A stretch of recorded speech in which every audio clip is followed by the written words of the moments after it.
Good evening, night travelers, and welcome to the Veil Run Tapes, a quiet place where strange recordings and untold stories help you forget the busy world and slowly settle into a peaceful sleep. Before we open tonight's tapes, I'd love to know where you're listening from.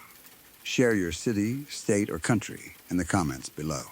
It always feels special to know that people from so many different places are spending the night here with us.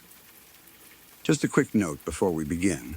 A few short ads may play during the first 10 minutes. Once they are over, you can enjoy the rest of the video without any more ad breaks. From that moment on, it will be only you, the peaceful night, and the stories hidden inside these tapes. Now, lower the lights, make yourself comfortable, and allow your mind to rest. If these calm and mysterious nights bring you comfort, please like the video, subscribe to the Veil Run Tapes, and turn on the notification bell so you'll always know when another tape is ready. Take a slow breath, close your eyes, and let tonight's recording begin.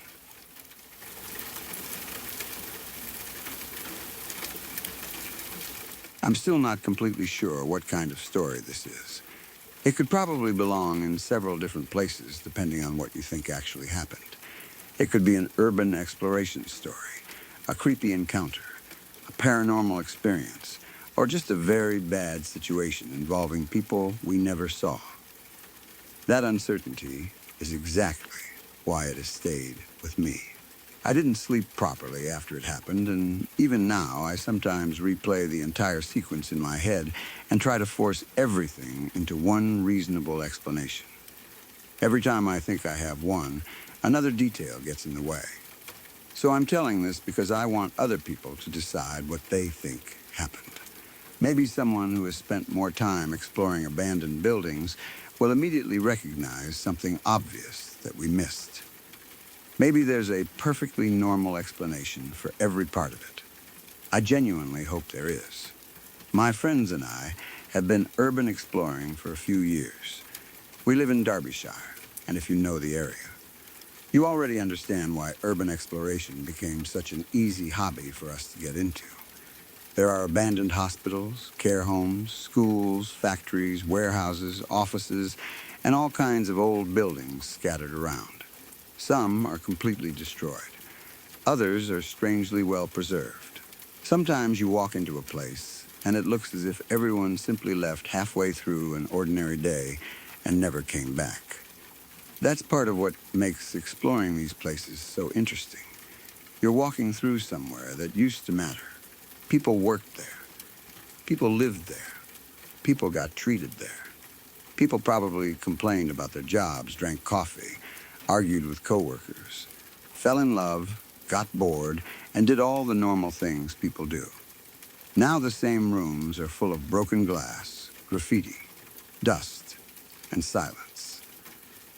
Our group changes depending on the day. Usually there are between 7 and 10 of us, though not everybody comes every time. Sometimes someone has work. Sometimes somebody doesn't want to drive that far.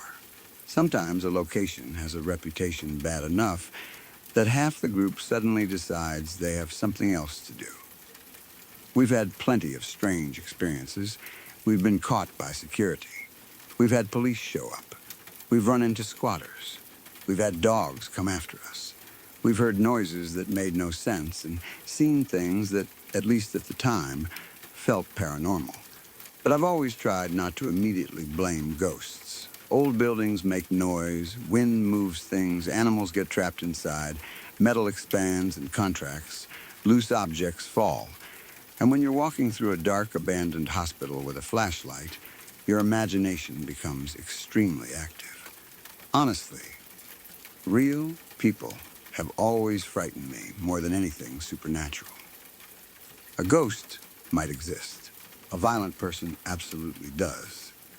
That's why our group has rules. Real rules. The first is that we don't break into places. We'll climb a fence. We'll climb a wall. If a window is already open or smashed, we might go through it. If a door has already been forced open by someone else, we might use it. But we don't smash windows ourselves. We don't kick doors down. We don't rip boards off entrances. If getting inside means damaging the building, we leave. The second rule is that we don't destroy or steal anything. No souvenirs, no smashing things because it looks funny, no graffiti, no taking signs or medical equipment or old files just so you can show people afterward. I hate what happens when abandoned places get popular online. One TikTok video gets attention and suddenly a building that survived 20 years of neglect gets destroyed in 2 weeks by teenagers who want to film themselves throwing chairs through windows. The third rule is probably the most important. Don't run. If security catches you, stop. If police show up, cooperate. Be polite. Explain yourself. Running makes everything worse. It turns a trespassing situation into a chase. And more importantly, it makes you careless. Abandoned buildings are full of broken glass, holes in floors, rotten stairs, exposed metal, and things you absolutely do not want to fall onto. Of course, there are exceptions. If a security dog is chasing you, run. If an aggressive squatter pulls a weapon, run. If you are genuinely in danger, get out. But otherwise, staying calm and staying together is usually the safest thing you can do. I'm 20 years old. My boyfriend, our friends, and I started doing this when we were around 17 or 18. So yes, I have a lot of stories. Some are funny now, some are creepy. Some involve very polite security guards. Others involve squatters who were definitely not polite. But what happened at this particular building is still one of the most frightening experiences I've had. There were 6 of us that day. A couple of days before, we'd found videos online of an abandoned building just outside Sheffield. It was getting a lot of attention on TikTok. I'm not going to say what building it was. If you recognize it from the description, please don't name it either. There are already too many people going into these places without making it easier for more teenagers to find them. One of our friends had explored the building several times before. That made us feel more confident. Previous experience matters because abandoned places change quickly. A floor that was safe a month ago might collapse. A doorway might get boarded. New security might be installed. Squatters might move in. So having someone who already knew the layout made the place feel less risky. There were 6 of us, but only 4 decided to actually enter. I was one of those 4. The other 2 stayed outside. A tall metal gate blocked the property. We climbed over. Once we were inside the grounds, we followed the building around to the side where our friend remembered an entrance. There was a broken ground floor window. Someone had already nailed a board across it, but another person had previously pulled the board partly away from the wall. We didn't touch the nails or remove anything. There was just enough space to squeeze through. Near that window were metal stairs. They were maybe a meter away from where we entered. Remember those stairs. They become important later. From where we were standing, they seemed mostly useless. They went up the outside wall of the building, but there wasn't an obvious way inside from the lower level. The original exit was boarded. The fire escape door was boarded too. None of the other ground floor windows looked accessible. That meant the broken window was basically our only reliable way in and out. I went through first. I carefully squeezed between the board and the window frame, trying not to catch myself on the remaining glass. Once I was inside, I turned on my flashlight. Before anyone else came through, I called out, "Hello?" My voice echoed. "Anyone inside?" Nothing. I waited. "If someone's staying here and you want us to leave, just tell us. We don't want any trouble." Still nothing. Complete silence. The others climbed in behind me. Once we were all inside, we started looking around. The place had been absolutely trashed. That wasn't surprising. It had been exposed online. Broken glass was everywhere. Furniture had been damaged. Things were scattered across the floors. Walls were covered in graffiti. Drawers had been pulled out. Anything that could be thrown or broken seemed to have been thrown or broken. That was probably why the bloody tissues didn't bother us as much as they should have. There were several bits of tissue or paper lying around the ground floor with what looked like blood on them. Not huge amounts, just stains, enough to notice. In a normal house, it would have immediately been concerning. In an abandoned building covered in broken glass, it was easy to explain. Someone could have cut their hand. Someone might have had a nosebleed. People go into abandoned places to drink, use drugs, sleep, have sex, vandalize things, and do pretty much anything else you can imagine. You see disgusting stuff. So we kept going. Then we reached the staircase. That was where we found the used sanitary pad. It had been left directly on one of the steps. We all stopped. Nobody touched it. Obviously, someone made a joke about there possibly being a female squatter living there. That made us hesitate. We had already announced ourselves. Nobody had answered. But squatters don't always answer. Sometimes they hide because they have no idea who just entered. Sometimes they wait until you're farther inside. We stood there, talking quietly for maybe 5 minutes. For a moment, I genuinely thought we were going to turn around. But our friend had been there before. He said the upper floor was worth seeing. Nothing had moved. Nobody had spoken. We hadn't heard footsteps. Eventually, we convinced ourselves that the pad had probably been sitting there for days, maybe weeks. So we went upstairs. At the top, I turned left first. There were stripped wires. That was completely normal. Copper gets stolen from abandoned buildings constantly. Anything valuable disappears eventually. At that point, everything still looked how an abandoned building should look. Destroyed, stripped, quiet. Then we turned toward a room on the right. One of my friends noticed ventilation pipes running across the ceiling. We'd seen similar setups before in abandoned properties that had been converted into illegal cannabis farms. Someone takes over a building, seals it, sets up ventilation, grows weed. Police eventually raid it. Everything gets stripped. So we thought maybe that was what had happened there. We raised our flashlights toward the pipes. Then one of us aimed a beam downward. That was when we saw the floor. It looked like blood. A lot of blood. I know how ridiculous that sounds.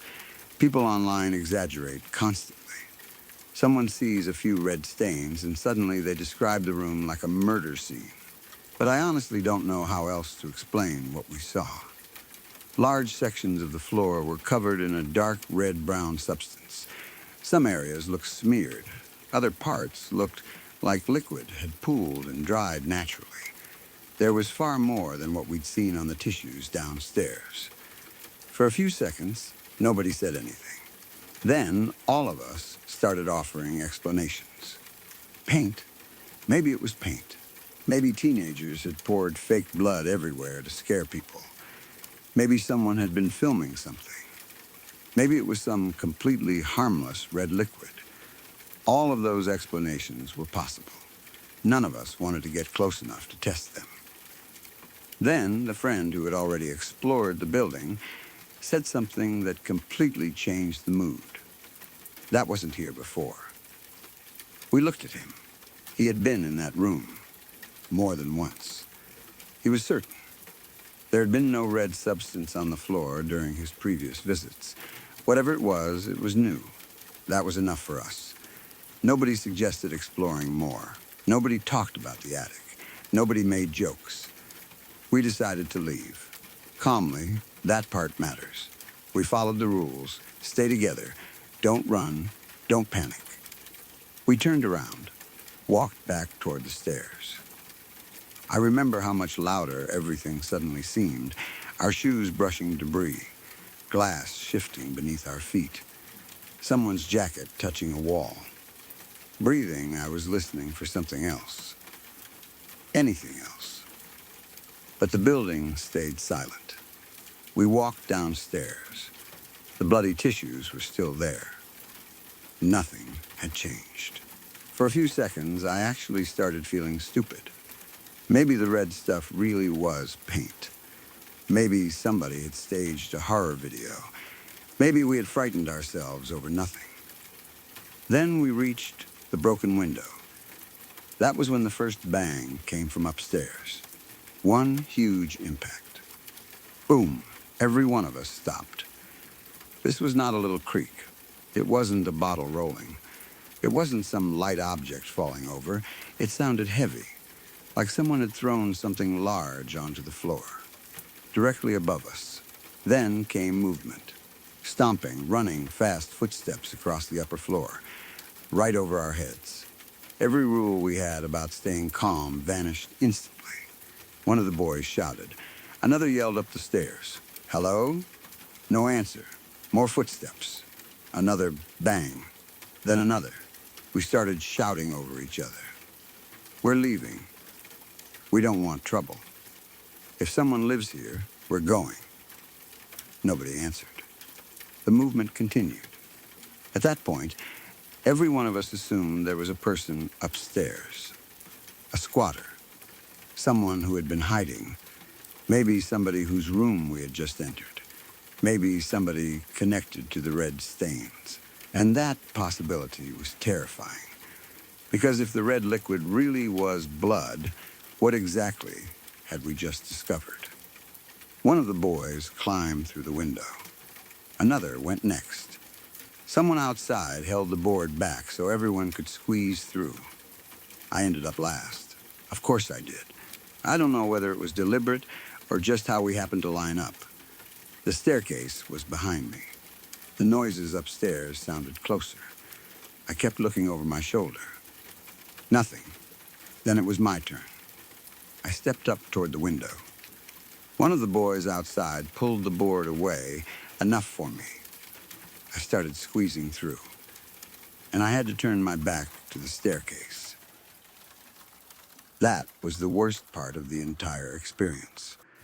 The second I couldn't see behind me, I became absolutely certain someone was going to grab me. Not that it might happen. I expected it. I could almost feel a hand closing around the back of my jacket. I imagined being dragged away from the window while my friends watched from outside. I shoved myself through as fast as I could. The second I landed outside, the noise stopped. Completely. No running. No banging. Nothing. We didn't wait. We ran. Our no running rule was gone.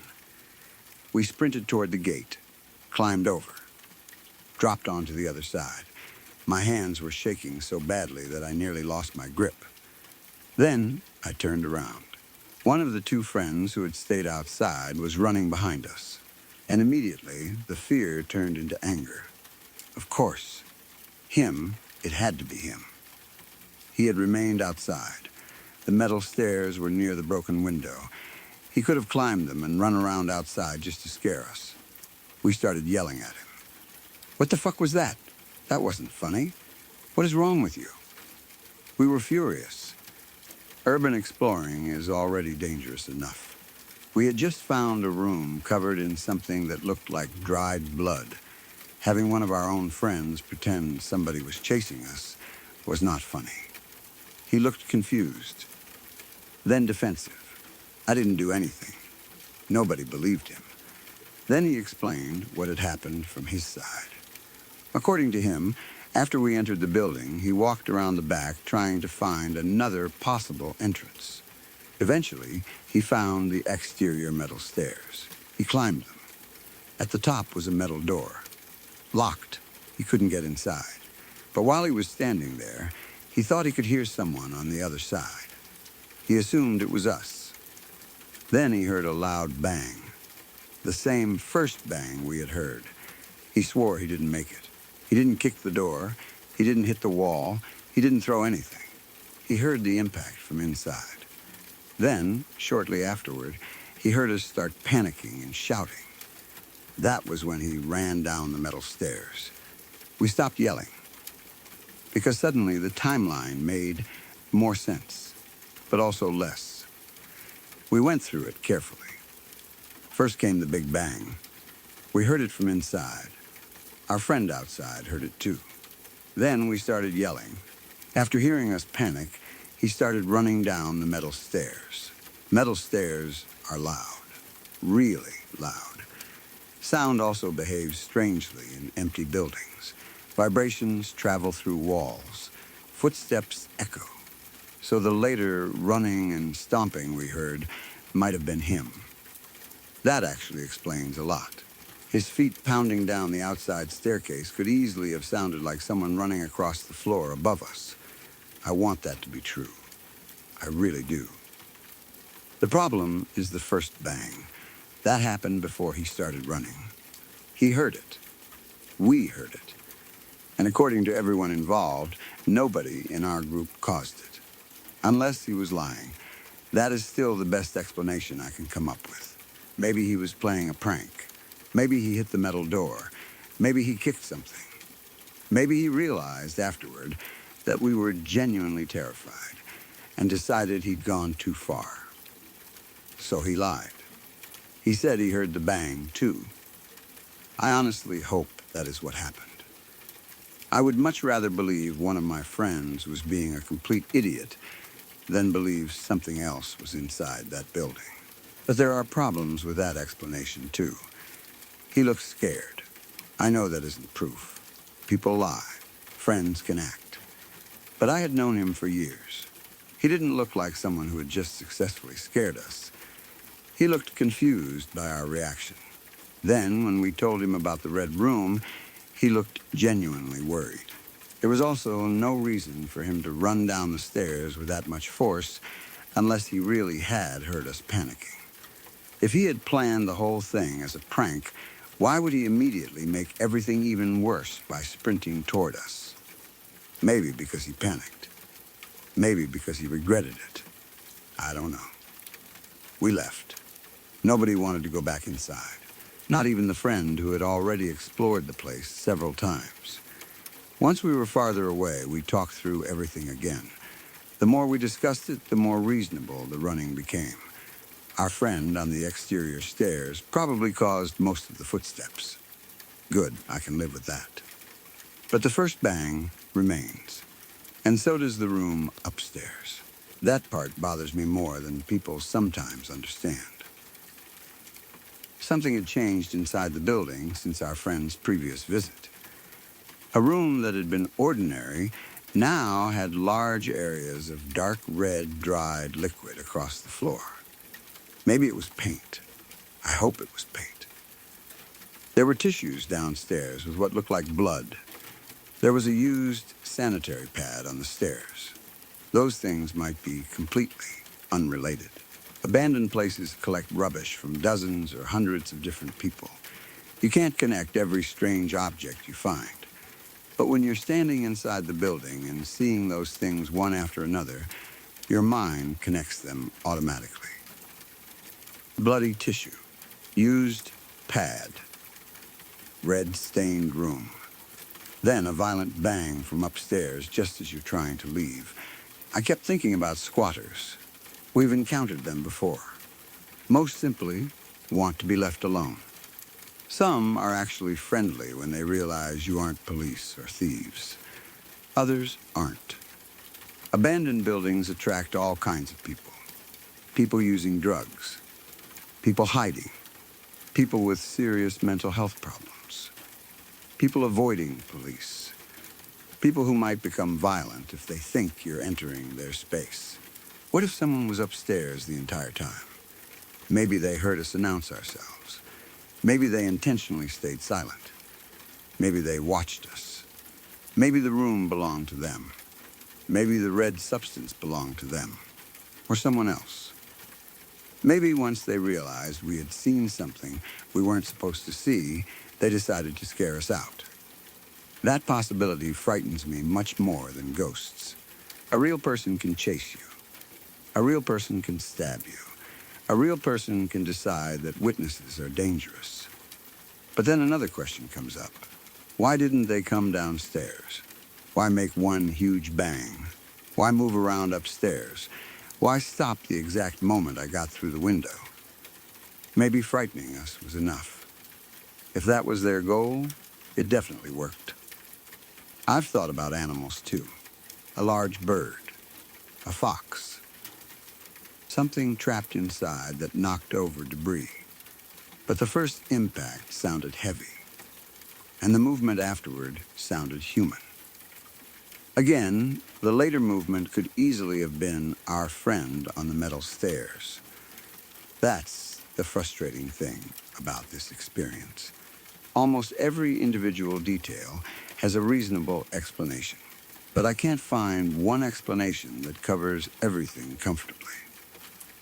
Maybe my friend caused all of the noise and lied. Possible, maybe the red substance was paint. Possible, maybe the tissues came from someone who cut themselves on broken glass. Possible, maybe the sanitary pad was left by another explorer or squatter. Also possible, put all those explanations together and nothing paranormal happened at all. Just bad timing. Coincidence, an abandoned building, and possibly one stupid prank. I hope that's exactly what happened. Because the alternative is that there was somebody else inside. Someone who stayed silent when we announced ourselves. Someone who let us walk upstairs without saying anything. Someone who might have been connected to that room. And once we decided to leave, they finally let us know they were there. I never went back. Some of my friends talked about returning during daylight with a larger group. I refused. There are plenty of abandoned buildings in Derbyshire and around Sheffield. No location is worth finding out whether a large, dark red stain really is human blood. And no TikTok video is worth meeting the person who put it there. The strangest thing is that the memory that stays with me most isn't even the bang. It's those few seconds halfway through the window. My upper body already outside. My back still exposed to the interior. I genuinely believed somebody was about to grab me. Maybe that was only adrenaline. It probably was. But sometimes, fear notices something before your conscious mind understands why. I don't know. Maybe there was nobody standing behind me. Maybe nobody was watching us from the stairs. Maybe nobody waited until we had found that room before deciding to scare us away. Maybe the building simply carried sounds strangely, and what we heard was mostly our friend running down those exterior metal steps. That is the explanation I use when I want to sleep. The problem is that the running came after. The bang came first. One heavy impact. All of us inside heard it. Our friend outside heard it. And as far as any of us know, nobody in our group caused it. I've had scarier encounters since then in the sense that I was objectively in more danger. I've met squatters face to face. I've had security confront us. I've been chased by dogs. But those memories don't bother me as much because I understood what was happening. There was a person. There was a dog. There was a security guard. There was a clear threat and a clear response. This experience stays with me because there was no certainty. If the friend who stayed outside eventually admitted that he made the first bang, I honestly think I would hug him. Then I'd probably call him every insult I know. But mostly, I'd be relieved. Because right now, the explanation I want most is that one of my friends was an idiot who took a prank too far. And I genuinely hope that is all it was. Because if he was telling the truth, then somebody or something else made that first bang. Something that had remained completely silent while we explored. Something that only made itself known after we had gone upstairs. And if that dark red liquid really was blood, I don't think I ever want to know whose it was.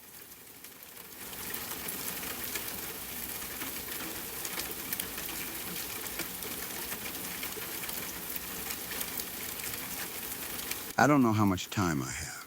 I don't know where I'm going. I don't know who these men are, what they want from me, or how far they have already taken me from home. Everything happened so fast that part of my brain is still refusing to accept that this is real. It feels like one of those stories you read online and immediately start looking for reasons not to believe. You tell yourself someone made it up. You tell yourself these things don't happen in places like this. Not here. Not to people who are just going about their normal lives. But it did happen. It happened to me this morning. And right now, I'm typing this from somewhere dark and cramped in the back of a moving van, hoping my phone has enough signal to send anything at all. I have lived in Maine for 15 years. I moved here because I wanted something quieter. I had spent enough time around crowded streets, constant traffic, people everywhere, and the feeling that you could never truly be alone. Maine felt different. There was space, trees, cold mornings, long roads, places where you could walk for an hour without passing more than a handful of people. I fell in love with it quickly. One of the routines I developed after moving here was running in the morning, almost every day. Same general route, same road, same stretch near the trees. It became so normal that I stopped thinking about it. Wake up, get dressed, drink some water, check the weather, go outside. Run. For the last 5 years, I haven't done it alone. Molly comes with me. Molly is my dog. She's a black shepherd with bright blue eyes that make almost everyone stop and comment on her. She's beautiful, and she knows it. She has this way of looking at strangers like she's deciding whether they deserve to be near me. Most of the time, she's friendly. Very friendly, actually, if you approach her gently and let her sniff your hand. She'll usually decide you're her best friend within 30 seconds. But she's protective when something feels wrong. I've always trusted that about her. Animals notice things before we do. Sometimes it's obvious. A sound we can't hear. A smell. Body language. Sometimes I think they just understand danger without needing to explain it to themselves. This morning started like every other morning. Nothing felt strange when I woke up. Nothing warned me not to leave the house. I wish there had been something. A bad feeling. A nightmare. Molly refusing to go outside. Anything. Instead, she was excited. She always gets excited when she realizes we're going for a run. She paced near the door while I got ready. I remember telling her to calm down. She wagged her tail harder. That memory is killing me now. I keep seeing her standing there, happy, trusting me, waiting for me to open the door. I clipped on her leash, and we headed out. The morning was cool, quiet, exactly the kind of weather I like running in. There weren't many cars. The road was mostly empty. For a while, everything was normal. Molly stayed close. Sometimes she pulled slightly ahead, then slowed when I corrected her. We had done this route hundreds of times, probably thousands.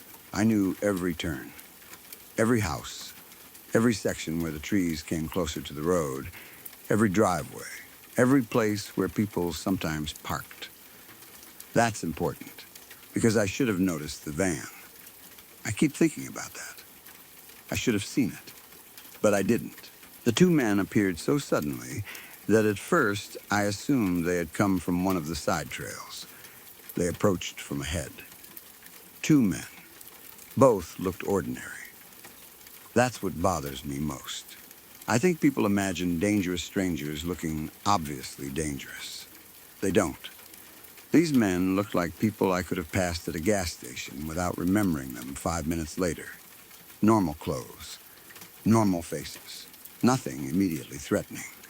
One was larger than the other. Broad shoulders, heavy build. The second man was slightly thinner, maybe younger. I'm having trouble remembering details because my head still feels wrong from whatever they gave me. But I remember their confidence. They walked toward me like they had every right to be there, like they expected me to stop. That stood out. Still, I didn't panic. Maine is generally safe. At least, that's how I've always felt. Of course, bad things happen here. Crime happens everywhere. People disappear. People get hurt.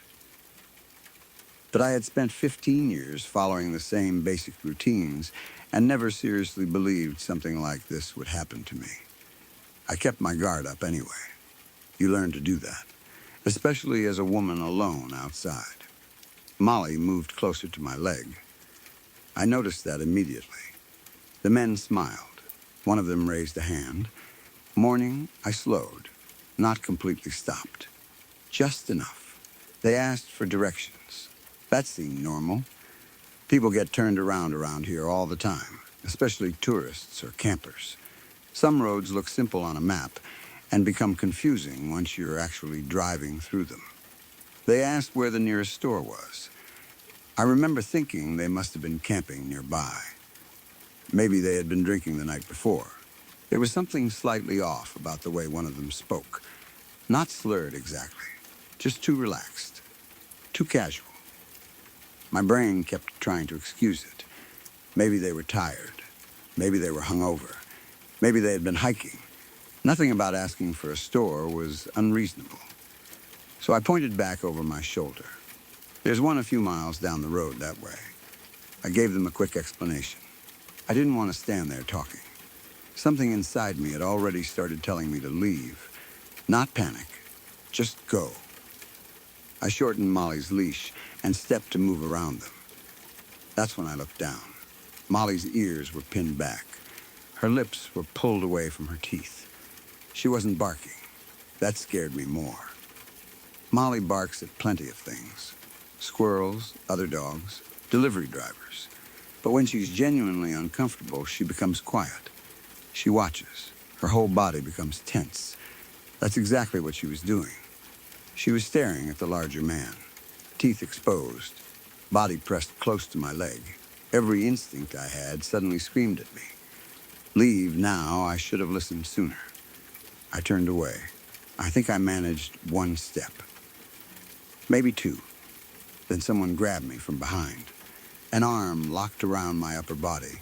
Hard, I screamed. Molly exploded. Barking, growling, the leash jerked violently from my hand. Everything became chaos. I tried twisting around. The bigger man had me. His grip was incredibly strong. I kicked backward, tried to scratch, tried to bite. Anything, the other man grabbed Molly's leash. She lunged at him. I heard him curse. Then the leash pulled tight. Molly. I screamed her name. She barked harder. I tried reaching toward her. Couldn't. The larger man started dragging me away from the road. That was when I saw the van. It was parked in a small clearing, partly hidden by trees. A dark van. I don't remember the color exactly. Maybe gray, maybe black. My brain keeps changing it when I try to picture it. But it was there. Close. Too close. How had I missed it? I knew this road. I knew the area. I should have noticed the van parked there. Maybe it had already been there before I arrived. Maybe it pulled in after I passed. I don't know. The second I saw it, I understood. This wasn't a robbery. They weren't going to take my phone and leave. They were taking me. I fought harder. I screamed as loudly as I could. I shouted for help. I shouted Molly's name. The man holding me said something near my ear. I don't remember the words.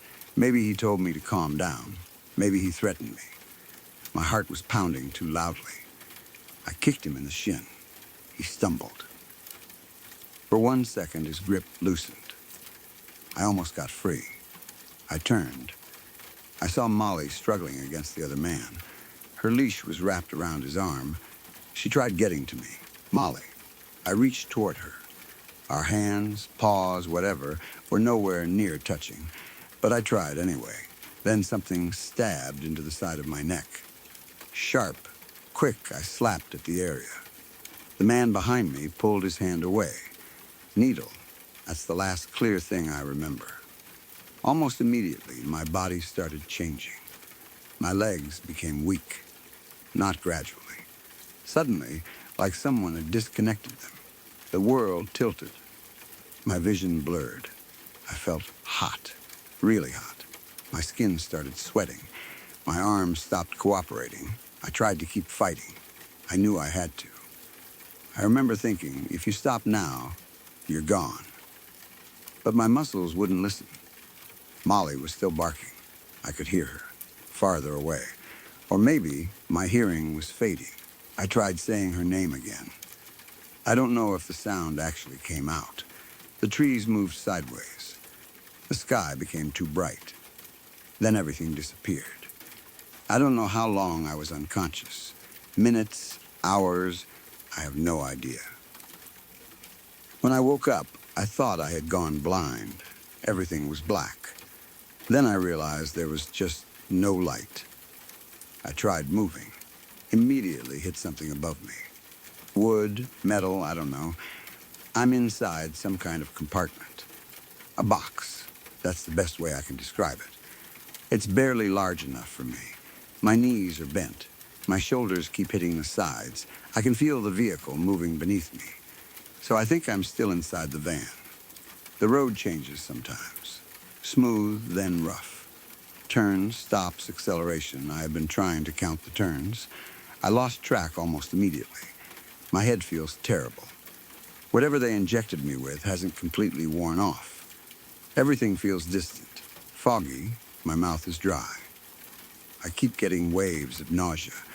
My neck hurts where the needle went in. I'm scared to touch it because I don't know what they used. The strangest thing is that they missed my phone. I don't know how. It was in one of those tight running pockets. Maybe they searched quickly. Maybe they assumed I wasn't carrying anything. Maybe they know I have it and don't care. That thought scares me. I tried calling emergency services. Nothing. The call won't connect. I tried messaging people. Some messages just sit there. No delivery.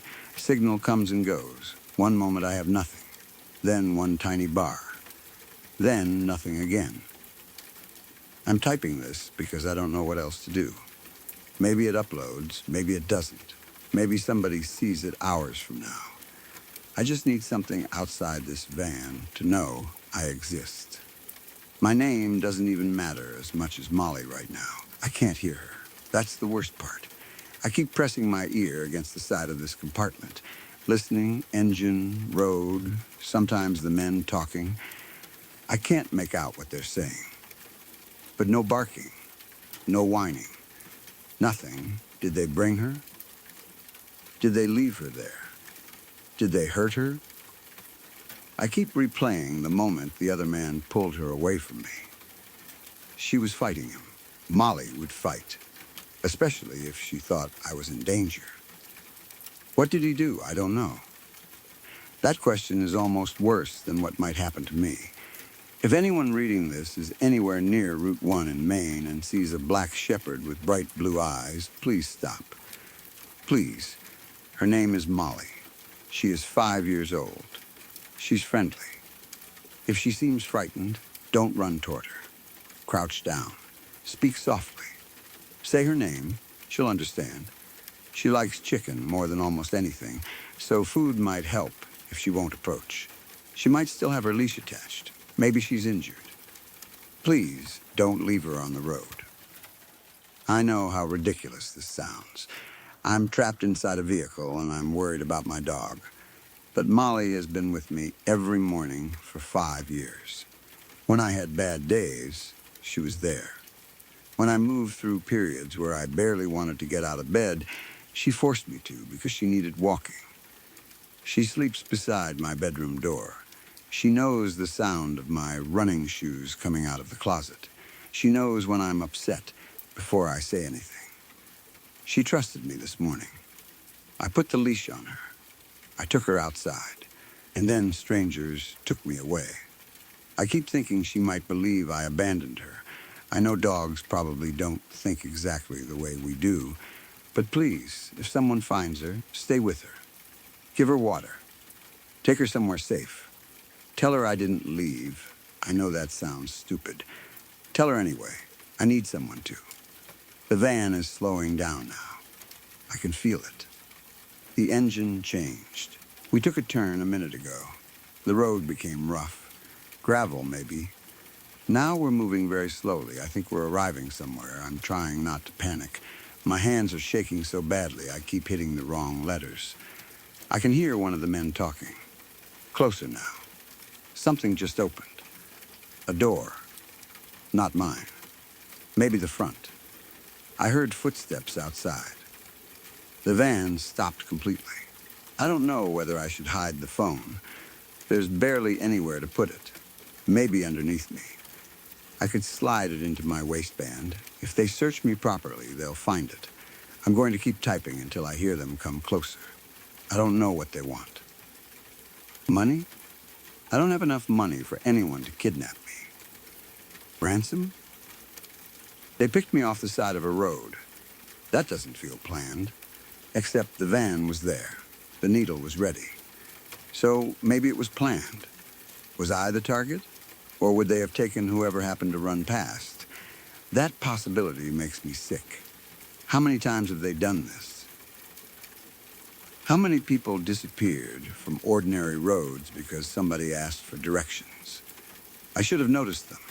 I should have turned around the second Molly became tense. I know blaming myself doesn't help. But right now, my mind keeps returning to every moment where I could have done something differently. If I had started my run 10 minutes earlier, 10 minutes later, if I had chosen another route, if I had turned around without answering, if I had screamed as soon as they approached, if I had trusted Molly immediately. None of that matters now. The van is stopped. I can hear footsteps coming toward the back. I think there are more than 2 people outside. Maybe 3. Maybe I'm hearing echoes. My heart feels like it's trying to break through my chest. I'm scared. I'm more scared than I have ever been. But there's something else too. Anger. A lot of anger. They took me off my own road. They grabbed me in broad daylight. They took Molly away from me. They drugged me. They put me in a box. Whatever happens when they open this thing, I am not going to make it easy for them. I know I might not have much of a chance. I'm still weak. My legs barely work. But I'm watching, listening, trying to remember everything. Voices, turns, smells, anything I can use. There's a smell outside now. Pine, gasoline, something else. Water, maybe. I hear birds, no traffic. That means we're probably somewhere isolated. One of the men just laughed. I recognize the voice of the thinner one. He sounds completely relaxed. Like this is ordinary. That scares me more than if he sounded angry. The latch moved. There's definitely a latch on this box. I heard metal. I'm hiding my phone now. If this ends, please remember the important part. Route 1. Black Shepherd. Blue eyes. Molly, please find her. If I manage to get out, I'll come back for her myself. I will. She needs to know that. Someone is opening the compartment. Light just came through a crack. I can see boots. 2 pairs. No, 3. One of them just said I'm awake. I have to stop. If this is the last thing anyone ever hears from me, please don't let Molly stay out there waiting for someone who never comes home. Tell her I tried. Tell her I didn't leave her. And if I get another chance to update this, I swear I will. I'm terrified. But I'm not done yet.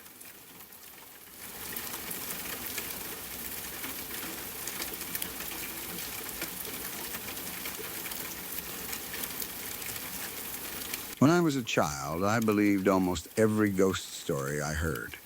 It didn't take much to scare me. A strange noise in an empty room, a shadow moving outside a window, a story about someone waking up at 3 in the morning and seeing a figure standing beside their bed. Things like that stayed in my head for days. I spent far too much time reading frightening stories online and watching scary videos on YouTube. I would sit there late at night listening to people describe unexplained footsteps, shadow figures, haunted houses, strange voices, and things they believed were demons. Then, after terrifying myself for hours, I would turn off my phone and immediately regret everything I had watched. Every shadow in my bedroom suddenly looked wrong. Every sound from another room made me freeze. Sometimes I became so frightened that I struggled to breathe properly. There were nights when I couldn't sleep because my mind kept replaying whatever story I had heard earlier. I remember thinking the same thing almost every time. I hope nothing like this ever happens to me. At that age, supernatural stories felt frightening because there was still a safe distance between me and them. They happened to strangers, people online, people in distant towns, people whose houses I would never visit. I could always close the video or stop reading. Then one night, something happened in my own house. I was 12 years old. Even now, years later, I can remember the feeling of that night more clearly than many important events from my childhood. It started completely normally. I had come home from school exhausted. I don't remember why I was so tired that particular day. Maybe there had been tests. Maybe I hadn't slept properly the night before. At 12, even an ordinary school day could somehow feel like it lasted forever. By the time I got home, I wanted nothing except to lie down. Our house wasn't especially large. My bedroom was connected to the rest of the house by a hallway, and from my room I could hear sounds coming from the living room if everything was quiet enough. My father worked nights at the time. Because of his schedule, he usually returned home very late. My brother was also in the house that night, but he needed to wake up early for work, so once he went to bed, he didn't want to be disturbed. That left me feeling mostly alone. I was always uncomfortable with darkness back then. Actually, uncomfortable is probably too mild a word. I hated it. I slept with the bedroom light on. Sometimes I also left the television running. The light and sound gave me a strange sense of protection. I knew logically that a television couldn't protect me from anything. But silence made the house feel too empty. Darkness made every corner seem deeper. With the television on, there were voices, movement, light changing across the walls. It made me feel less alone. That night was no different. I left the light on. The television was playing. My bedroom door was open because my father had asked me not to shut everything tightly when he was working nights. He wanted to be able to come inside quietly when he returned without waking everybody. I lay down. For a while, I watched television without really paying attention. Eventually, exhaustion started winning. I don't remember exactly when I fell asleep, or if I had fully fallen asleep at all, but sometime around midnight I heard whistling. At first, I barely reacted. It was faint, just a few notes. I thought it might have come from the television, maybe a commercial, maybe music from whatever program was playing. I listened for a few seconds. Nothing, I relaxed. Then it happened again. A whistle, clearer this time. I opened my eyes. The television was still playing. I watched it closely, waiting to see whether the sound matched something happening on screen. It didn't. Another whistle came. This one sounded farther away from the television, from somewhere outside my bedroom. I sat slightly higher in bed. My first thought was the neighbors. Maybe someone outside was whistling. People walked past houses. Someone could have been coming home late. Maybe sound was entering through a window. That explanation made sense. I tried accepting it. Then, the whistle came again. From the living room. I became completely still. There is something very different about hearing a strange sound outside your house and hearing that same sound inside. Outside means distance, walls, locks. Inside means whatever is making the sound has already crossed those things. I stared toward the open bedroom door. The hallway beyond it looked darker than my room because of the light behind me. Nothing moved. I could still hear the television. Everything looked normal. Then, my imagination started working against me. What if it's supernatural? That thought appeared immediately. I hated myself for thinking it. I had spent years filling my mind with ghost stories, and now every one of them seemed to return at once. Whistling spirits, demons, shadow figures, haunted houses. I tried telling myself to stop. It was a sound, nothing more. Then I heard footsteps, slow footsteps. My entire body went cold. They sounded like bare feet walking across the floor. Not shoes, not boots. There was something soft about them. A slight contact with the floor. Then another. Pause, another. Someone was walking through the house. My bedroom door was still open. That suddenly felt like the worst decision I had ever made. I pulled the blanket over my head. It was already warm in the room, and beneath the blanket, it quickly became unbearably hot. I didn't care. At 12 years old, hiding beneath a blanket still felt like protection. If I couldn't see whatever was outside, maybe it couldn't see me. I knew that made no sense. Fear doesn't care about sense. The footsteps continued, slow, steady, coming closer. I tried to convince myself it was my father. Maybe he had come home early. That would explain footsteps. But why would he whistle? And more importantly, my father had a very recognizable way of moving through the house. He wasn't silent. Keys, doors, shoes, the little sounds of someone coming home. I hadn't heard any of those. Only the whistling and bare footsteps. I lay perfectly still. I decided to pretend I was asleep. Again, I don't know why I thought that would help. If there was an intruder, pretending to sleep wouldn't save me. If it was something supernatural, I had no idea what rules applied. But doing nothing felt safer than moving.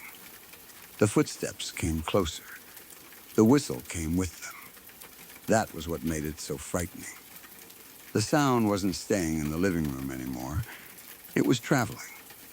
The closer the footsteps came, the clearer the whistle became.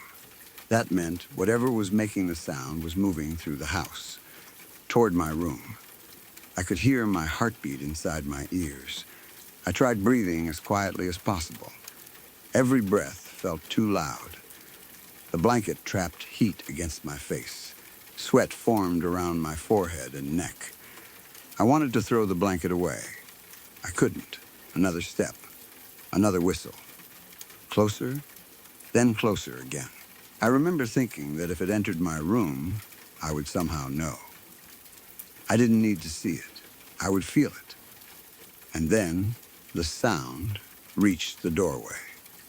The whistling became so clear that I could no longer pretend it was coming from somewhere else. It was right there. For several seconds, I had the overwhelming impression that something was standing inside my bedroom. I could not see it because the blanket covered my face. I didn't dare move it. My whole body felt disconnected. People sometimes describe fear as freezing. That's exactly what happened. I wasn't making a brave decision to remain still.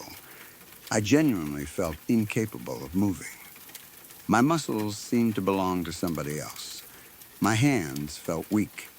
My vision, even beneath the blanket, seemed strange and unfocused. Cold sweat ran across my skin despite the heat. The whistle sounded again, very close. I wanted to scream. Nothing came out. I waited for something to touch me. A hand on the blanket, a movement beside the bed. Anything, nothing happened. Then, the whistling began to move away. Slowly, the sound became softer. The footsteps followed. One step, then another, farther from my bed, back toward the hallway. I stayed frozen for several more seconds. Then fear changed into desperation. I couldn't remain alone in that room. I threw the blanket away and jumped out of bed. I didn't look carefully around the room. I didn't want to. I ran straight toward my brother's bedroom. I probably looked completely insane, sweaty, pale, barely able to speak. I woke him. Someone's whistling inside the house. He looked at me like I had interrupted his sleep for the stupidest possible reason. What? There's someone whistling. He was tired. He needed to work in the morning. To him, I was his frightened 12-year-old sibling who had probably watched too many horror videos again. He told me it was nothing. I insisted. I heard footsteps, too. He sighed. He obviously didn't believe me. But he could see I was terrified, so he let me stay in his room. That should have made me feel better. It did. For a few minutes. I lay there listening to his breathing. The door was still open. I remember staring toward the hallway. My brother seemed completely relaxed. If there was really something inside the house, how could he sleep so easily? Maybe that proved I had imagined everything. Maybe I had been half asleep. Maybe the television and noises from outside had mixed together. My body slowly began to relax. Then the whistling returned. Louder, I sat up immediately. There, again, that exact same sound. I looked toward my brother. Do you hear that? He barely reacted. I tried warning him again. The whistling. He told me to sleep. That response made everything worse. I could hear it. Why couldn't he? Or did he hear it and simply not care? Maybe he thought it was coming from outside. Maybe he was so tired that he didn't want to investigate. I don't know. But suddenly, staying in his room didn't make me feel protected anymore. The whistle continued. Not constantly. A few notes. Silence, then another. It sounded like someone wandering around the house with no hurry at all. Eventually, I decided to go back to my bedroom. I know that sounds strange. If I believed something was there, why leave my brother? At 12, my thinking was simple. My brother wanted to sleep. I felt like I was bothering him. And some embarrassed part of me still worried that I was overreacting. Maybe tomorrow everyone would laugh at me. Maybe I would wake up and realize the whole thing had been ridiculous. So I returned to my room. This time, I closed the door. That was important to me. I wanted something physical between myself and the hallway. I got back into bed. The lights stayed on. The television stayed on. Then I did something I hadn't done earlier. I prayed. I wasn't particularly serious about religion at that age. I knew prayers. I knew about God. But fear made me reach for whatever protection I could imagine. I prayed quietly. I don't remember the exact words. Probably something simple. Please protect me. Please make it stop. Please don't let anything come into this room. I kept repeating things like that. The whistle continued for a while. Sometimes distant. Sometimes closer. I tried not to listen. That sounds impossible, but eventually you can become exhausted enough that even fear starts losing against sleep. I focused on the television, then the ceiling, then the prayer. At some point, I fell asleep. When I woke up, sunlight was entering the room. Morning, normal morning. No whistling, no footsteps, nothing waiting outside the door. I remember the relief. Daylight has a way of making nighttime fear feel ridiculous. The same hallway that had seemed terrifying a few hours earlier looked completely ordinary. Living room, furniture, windows, nothing disturbed. No sign anyone had entered. I checked. There was nothing. For a while, I tried convincing myself it had been a dream. Maybe I had been half asleep. Sleep can create incredibly realistic experiences. There is sleep paralysis, auditory hallucinations, dreams that blend with the real room. I knew none of those terms properly when I was 12, But I understood that people sometimes hear things when they're tired. The problem was that it didn't only happen once. For some time afterward, I occasionally heard the same whistle during the early hours of the morning. Never constantly, never on a predictable schedule. Just every once in a while, I would be lying awake and suddenly hear it. That same clear whistle. Sometimes from the living room, sometimes farther down the hallway. I stopped investigating. I didn't want to know. I would pull the blanket higher, keep the light on, try to ignore it. That became my way of dealing with it. Pretend it wasn't happening. If I heard footsteps, ignore them. If I heard the whistle, focus on something else. Television, music, prayer, anything. I never saw a figure. That's another reason I still don't know exactly what happened. There was no white woman standing in the hallway.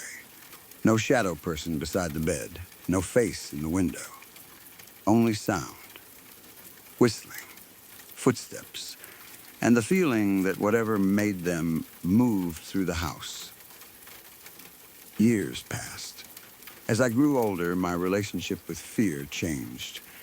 I stopped believing every supernatural story I heard. I became more skeptical. At the same time, I also became more serious about Christianity. Not because of that night alone. My religious beliefs developed gradually for many reasons. I started praying more regularly. I read more. I became interested in theology. Eventually, I bought religious items for my room and home. Images of Jesus, images of the Virgin Mary, a rosary, religious paintings, things that helped me feel connected to my faith. And at some point, I realized something. The whistling had stopped. Completely, I couldn't remember the last time I had heard it. There wasn't some dramatic final night where I prayed and the sound screamed and disappeared. Nothing like that. It simply stopped happening. I noticed its absence only afterward. Naturally, I connected the two things. My faith had become stronger. I prayed more. Religious images were present. The strange sounds disappeared. At the time, that felt meaningful. It still does emotionally. But studying theology has also made me more careful about what I claim. There is no biblical teaching I know of that says demons specifically announce themselves by whistling. There isn't some verse saying, if something whistles at midnight, it is demonic. That would be ridiculous. Religious traditions and spiritual literature do contain many stories involving unexplained sounds. Footsteps, knocking, voices, screams, sounds coming from empty rooms. Things like that appear in accounts of alleged hauntings and spiritual disturbances across many cultures. But stories are not proof. I understand that. There are also psychological explanations. I was 12. I was frightened easily. I consumed a lot of horror content. I was exhausted that night. Those factors matter. Expectation can shape perception. When you already fear ghosts, an ordinary sound can become supernatural very quickly. A neighbor whistling outside might sound like it's inside. Pipes can create strange tones. Televisions can produce sounds you don't consciously connect with what you're watching. Houses settle, floors creak. People hear things while moving between sleep and wakefulness. There are plenty of normal possibilities. I have considered all of them. Maybe one is correct. But I keep returning to how the sound moved. That is what stays with me. The whistle didn't just appear randomly. It seemed to travel with the footsteps. Living room. Hallway, closer than my room. Then away again. That pattern is difficult for me to forget. The footsteps sounded like a barefoot person. Slow, deliberate. There was a rhythm to them. And the whistling seemed connected to whoever was walking. Maybe my frightened brain created that connection. I accept that possibility. But remembering it still gives me chills. The moment I remember most clearly is lying beneath that blanket.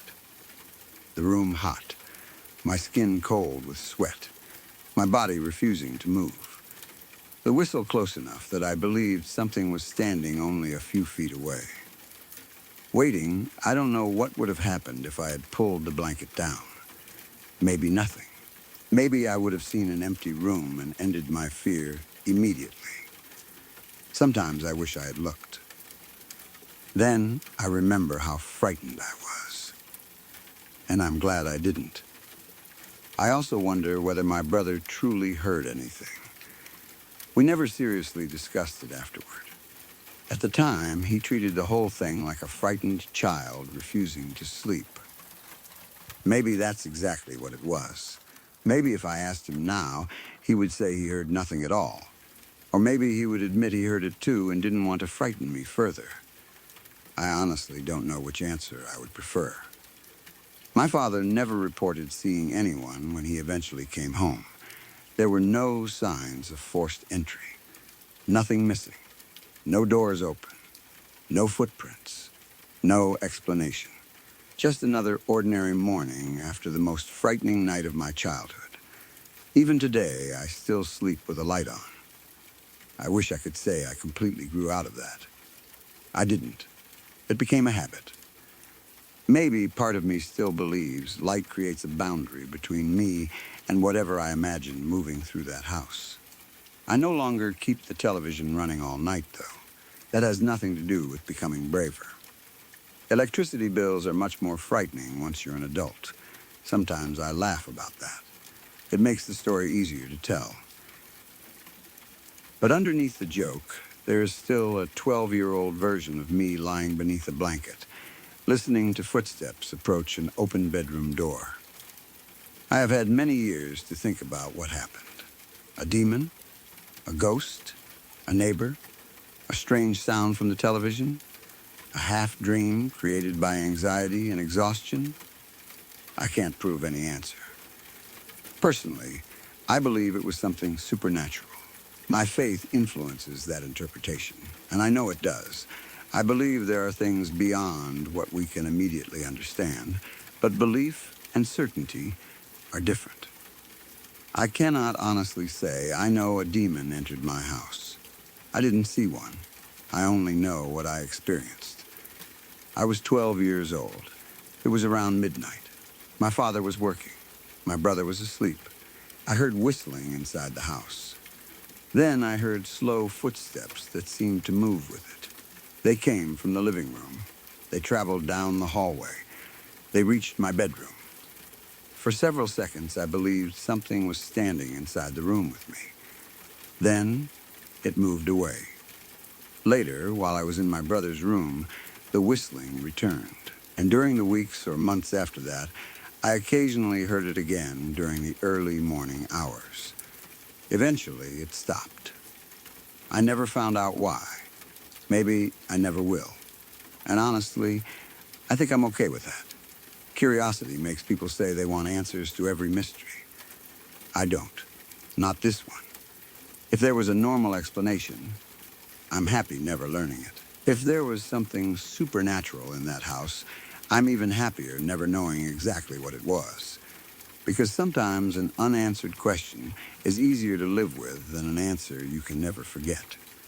All I know is that whenever I hear someone whistle late at night now, even somewhere completely safe, my body reacts before my mind does. My shoulders tense. My heart speeds up. For just a second, I'm 12 again. The light is on. The television is playing. My bedroom door is open. And somewhere in the living room, someone has just started whistling.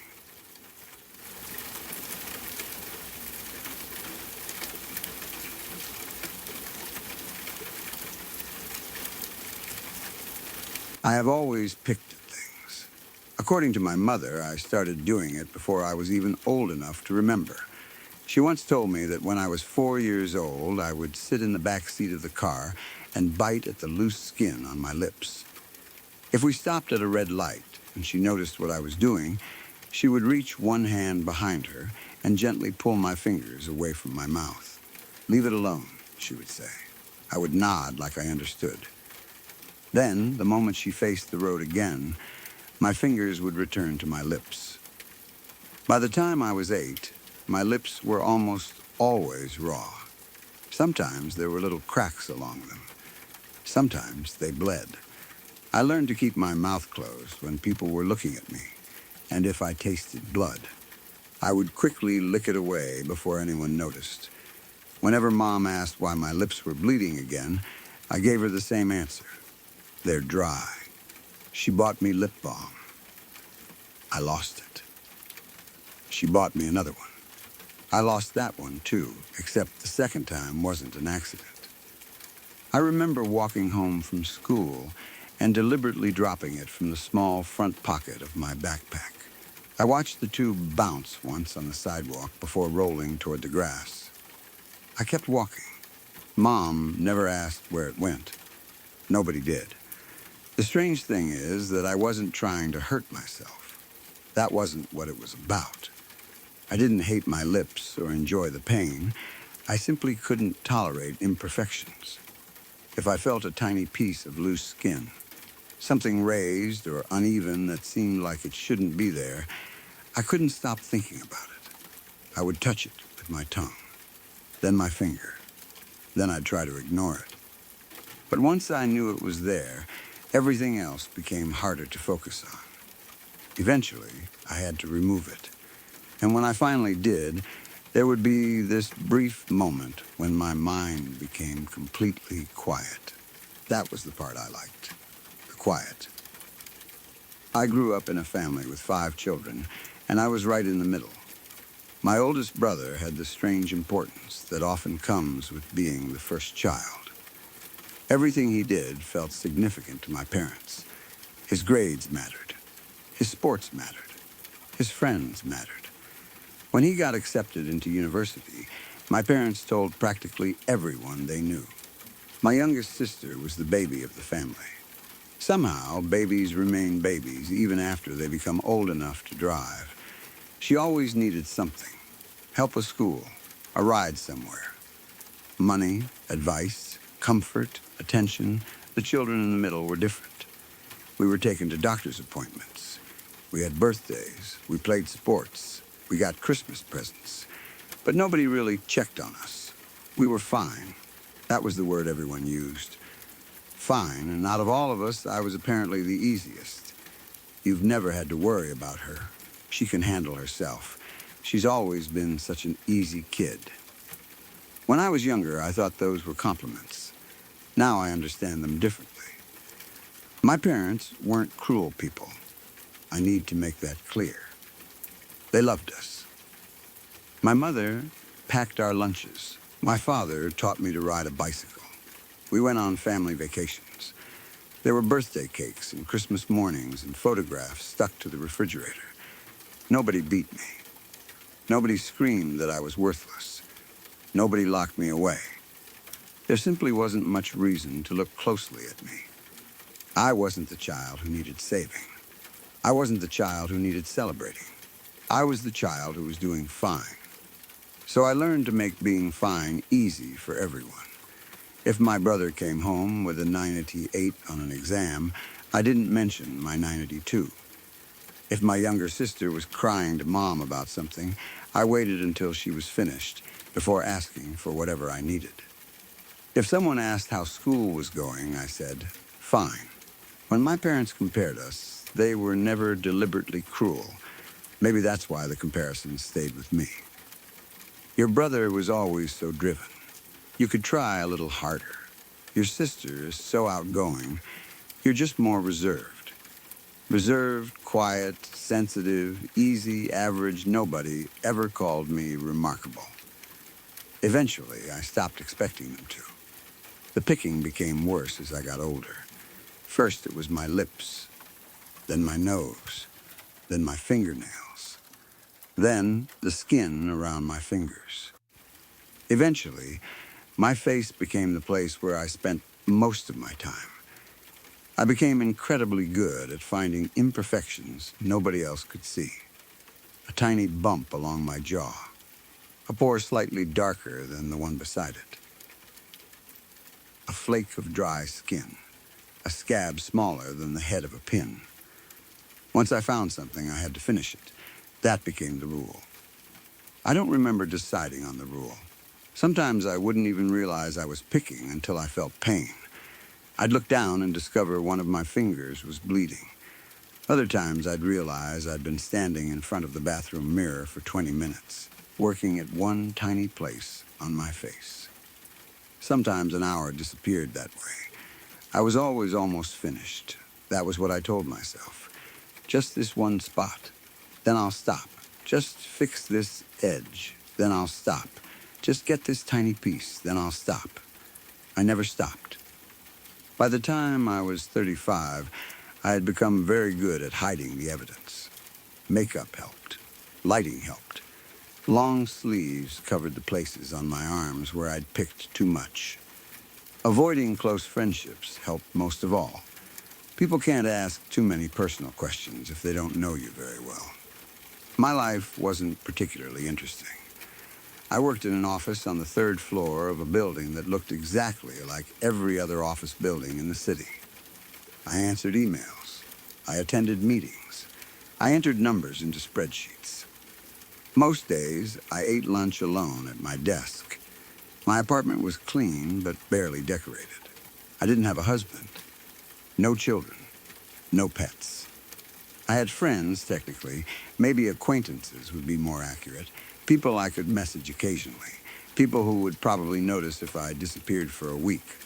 Probably, I wasn't lonely enough to describe myself as lonely. There was nothing obviously wrong with my life. That was almost the problem. Sometimes I'd lie awake at night and imagine another woman replacing me. Not someone completely different. Someone who looked almost exactly like me. Same hair. Same clothes. Same job.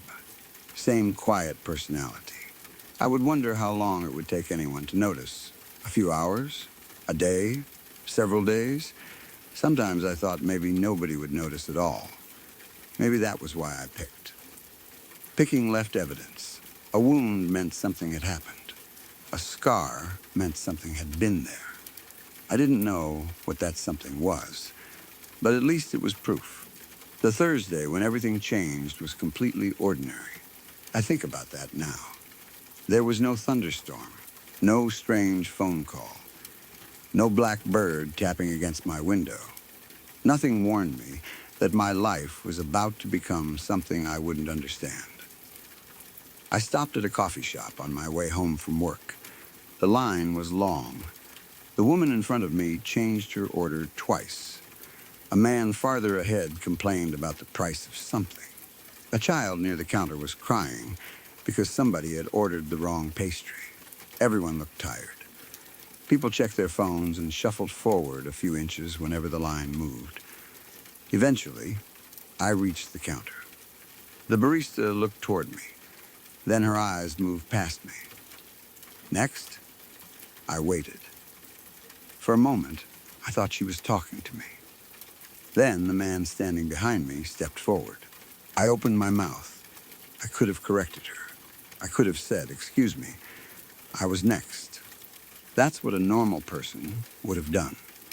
Instead, I stepped aside. It's okay. I even smiled. The man didn't apologize. I don't think he even looked at me. Something tightened beneath my ribs. My hand moved automatically toward my face. There was a rough patch on my left cheek near my jaw. I rubbed it with my thumb, then scratched it, then picked. By the time I noticed the blood, something warm was sliding toward my chin. I wiped it away with the back of my hand. Eventually, I ordered my coffee. The barista apologized, but something about the way she did it bothered me. It wasn't the apology of someone who realized she'd accidentally skipped a customer. It felt like she genuinely hadn't noticed me standing there. Like, from her perspective, I hadn't been next. Maybe I hadn't been there at all. I told her everything was fine. It wasn't. By the time I got home, I'd mostly forgotten about it. Mostly, I ate a frozen dinner while sitting in my armchair and watching a game show. The contestants laughed too loudly. The audience clapped exactly when they were supposed to. The host smiled like he'd never experienced a bad day in his life. At some point, I fell asleep. When I woke up, the television was still on. The apartment was dark except for the cold blue glow coming from the screen. My hand was resting against my cheek. There was dried blood beneath my fingernails. I stared at my fingers. Then I remembered the coffee shop. Oh, I went into the bathroom. Under the bright overhead light, everything looked worse. My hair was flattened on one side. Mascara had smudged beneath one eye. The spot on my cheek was red and swollen. I leaned closer to the mirror. That's when I noticed something beneath the damaged skin. At first, I thought it was simply fresh skin. But it looked strange. Pale, smooth, too smooth. I touched it. It was warm. I pulled my finger away. Then touched it again. It didn't feel like the rest of my face. I should have stopped. I should have cleaned the wound, covered it, and gone to bed. Instead, I noticed a loose edge. And once I noticed it, there was no chance I could leave it alone. I caught the edge with my fingernail. Then I pulled. A tiny piece came away.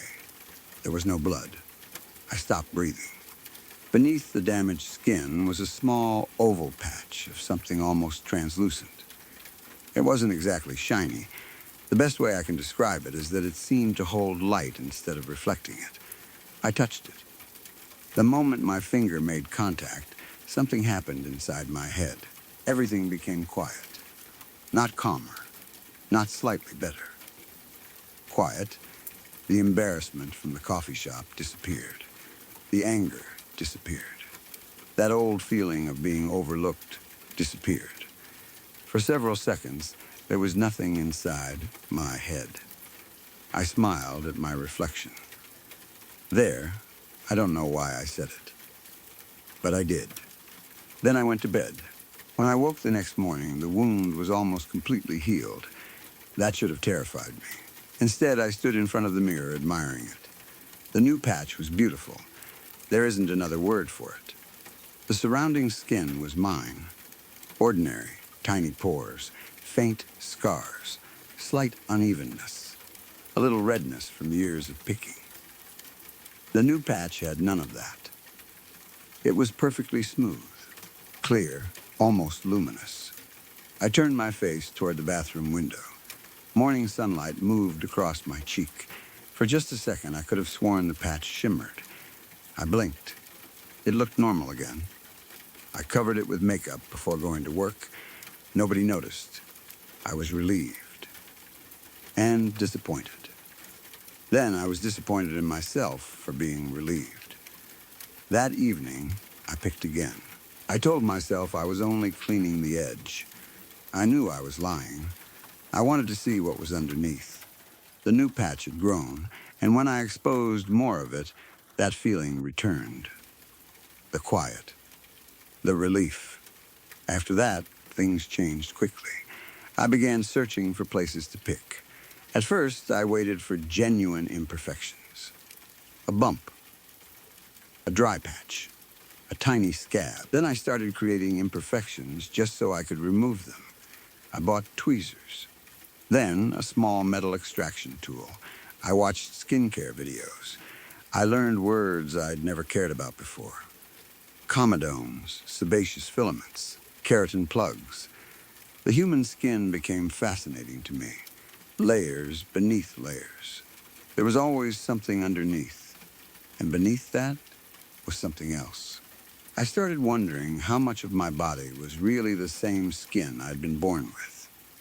That thought should have frightened me. Instead, I found it comforting, because whatever was replacing my skin was better. At first, the change was subtle. My face looked slightly brighter, smoother, healthier. Then, people started noticing me.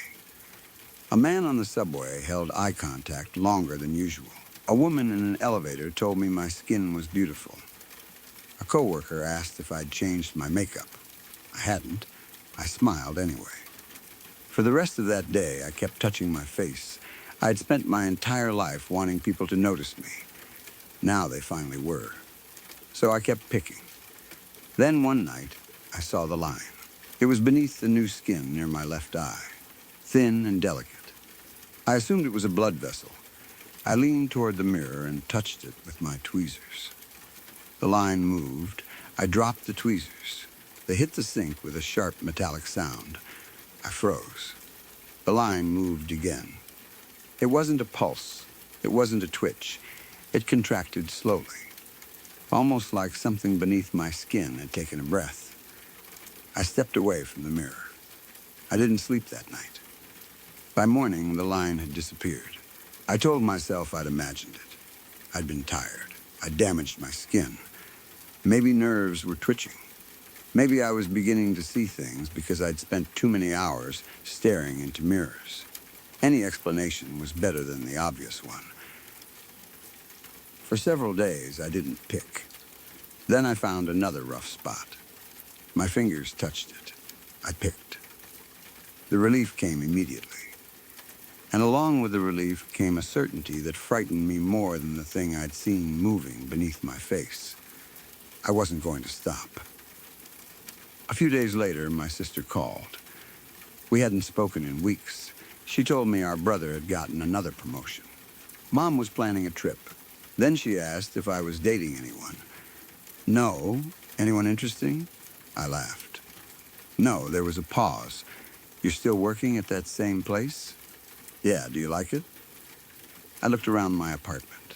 The plain walls, the frozen dinner packaging in the trash, the television, the bathroom down the hall, the same office, the same coffee shop, the same route home. It's fine. She laughed softly. You've always been easy. Easy after we hung up, I went into the bathroom. I looked at myself. The beautiful patches had spread across my face. I thought about that word. Easy. Maybe I'd spent my entire life choosing the safest possible version of everything. Safe clothes, safe conversations, safe jobs, safe relationships, safe opinions, safe silence. Maybe I hadn't only been picking at my skin. Maybe I'd spent my whole life slowly removing anything that might make me difficult, anything that might force someone to notice me. I touched my cheek. The new skin was warm. For the first time, a strange thought entered my mind. Maybe it wanted me to touch it. I laughed at myself. Skin didn't want anything. Skin was skin. So I picked. Something underneath moved. 3 weeks later, I woke up in a hospital. I don't remember the ambulance. I remember the bathroom floor. Blood, my hands slipping, trying desperately to stop and realizing that I couldn't. And I remember looking into the bathroom mirror. I was crying. My reflection was smiling. Then, nothing. When I woke, both my hands were bandaged. More bandages covered my face and neck. A monitor beeped beside the bed. A doctor stood near my feet. The first thing I asked was, "Can I see my face?" She hesitated. That hesitation frightened me more than anything she could have said. What happened? You sustained significant tissue damage. Is it permanent? Another pause. We don't know. I laughed weakly. That's not very reassuring. She didn't smile. Then she said something strange. We took samples. Of my skin? Yes, and? She glanced toward the door. We don't know what we're looking at. I stared at her. What does that mean? It means the tissue isn't behaving the way human tissue should. Before I could properly question her, she left. I eventually fell asleep. When I woke again, there was a photograph on the table beside my bed. It was a microscopic image. Someone had written beneath it, "Sample A, unidentified tissue." I stared at the photograph. There were layers, hundreds of them. Some looked normal, others didn't. And beneath all of them was something impossibly smooth. Perfect. I looked down at my hands. The exposed skin was beautiful now, almost translucent. I'd always disliked my hands. They were plain. Forgettable, now faint patterns moved beneath the surface. I pressed my thumb into my palm. Something underneath moved. I threw the photograph down and screamed. A nurse rushed into the room. What happened? I couldn't answer her, because suddenly I understood something I'd never really considered before. We spend our entire lives believing we're the same person because our bodies appear continuous. But they aren't. Cells die. Skin sheds. New cells replace old ones. Layer after layer, your body quietly removes pieces of itself and builds new ones. We call it healing. We call it aging. We call it being alive. But if your body is constantly replacing itself, how do you know the person underneath remains the same? How much can be replaced before you're something else? And if something new begins growing underneath, how would you know when it had replaced enough of you? I slowly turned toward the hospital window. It was dark outside. The glass reflected the room. At first, I thought I was looking at myself. Then I realized something was wrong. The woman in the window had my face. But she wasn't me. Not exactly. Her skin was flawless, perfect, more beautiful than I'd ever been. Her eyes seemed brighter. There was something confident about the way she looked at me. Something present. She was impossible to ignore. I stared at her. She stared back. I stepped closer to the window. She did the same. I lifted my hand. She lifted hers. Everything matched. For a moment, I almost convinced myself it was only my reflection. Then I noticed her eyes. They weren't moving exactly when mine moved. I stopped. So did she. I slowly pressed my palm against the glass. The woman on the other side pressed hers against mine. Cold glass separated us. My breathing became shallow. I pulled my hand away. She didn't. Her palm remained against the window. I backed away. She stayed where she was, watching me. Smiling, my heart began pounding. This wasn't possible. I looked toward the hospital door, then back toward the window. She was still there, my face, my body, but improved. Perfected everything I had unconsciously wanted to become. Beautiful, visible, impossible for anyone to overlook. For 35 years, I'd wanted someone to really see me. I'd wanted to walk into a room and matter. I'd wanted someone to notice when I was missing. I had spent my entire life wishing people would look at me. But I'd never stopped to ask myself what exactly I wanted them to see. The woman in the glass smiled wider. Then she slowly raised one hand toward her face. Her fingertips rested against her cheek. For one desperate second, I knew what she was about to do. I wanted to scream at her to stop. Instead, I stood there, completely frozen. Watching, she found a tiny imperfection, caught its edge beneath one fingernail, and began to pick.